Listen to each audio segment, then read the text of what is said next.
بەڵێ تەماشەبانەژەن هەژی بەرەقەبدمە باژارێ قامشلۆ برێز محەممەد حاج علی ئەندامی ئۆفیسە ئەنجومەنێن خۆجیە ئەنەکەسێ بەمرە برێز محەممەد دەمباش جویناوە ئیرۆیە سەرۆکێن ئەنجومەنێن سەرۆکێن خۆجهی بوو برێز محمود حاج علی جویناوە ئیرۆ لە باژارێ قامشلۆ کاتی دارخستن سەرۆکێن ئەنجومەنێن خۆجیەن ئەنەکەسێ مژارێن هەری گرین کۆڕۆناهیوە خستە سەردە چبوون تەکاری لەسەر چه هاتە کرن بەرنامە ئەنجومەنێن خۆجهیەن ئەنەکەسێ di pêşerojê de angoş boyê pêşerojê çi ne? Spas ji ji temaşevan û guhdarê Arkigerê gelek spas.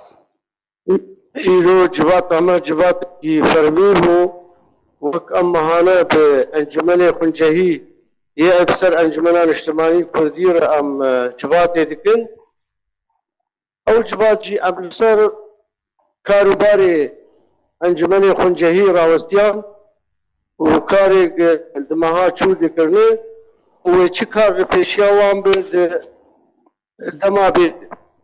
Em bêtirî xwe li ser rewşa kesê xwe yî penaber bûne ji hindirê serê kaniyê û girê spî em bi çawa karibin ev xuncehiyê bi ser encûmenê vê karibin alîkariyê bi van penaberar bikin û çawa wê karibin alîkar bin hinkî ew zehmetiyek dikşîdin rawestî li ser wan. Belê.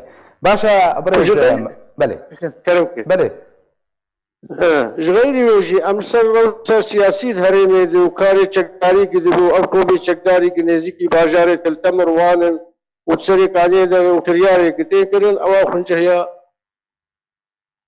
ewan xuncehiya ji mer xuncehiyê encûmenê ji mer dan xuya kirin bêdewan herêmê ew tê de ji ber encûmenê me ji dêrikê heta kobanî hene ji ber werê jî ji mer dan xuya kirin ew kiryaran bê çawa dibin û yanê kîja astî.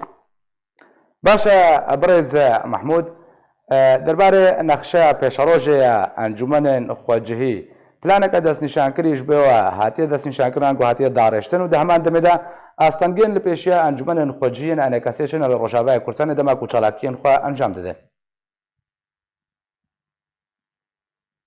Ew encamê yanî astengiyek tên pêşiya wan ew astengiyek bêtirî xwe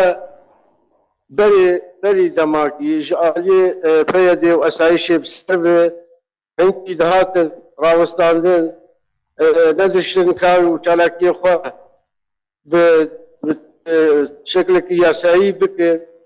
Her wiha jî ji aliyê derayî jî ji aliyê alîkariyê karibin bi van kesar bikin wek xêrxwazî wek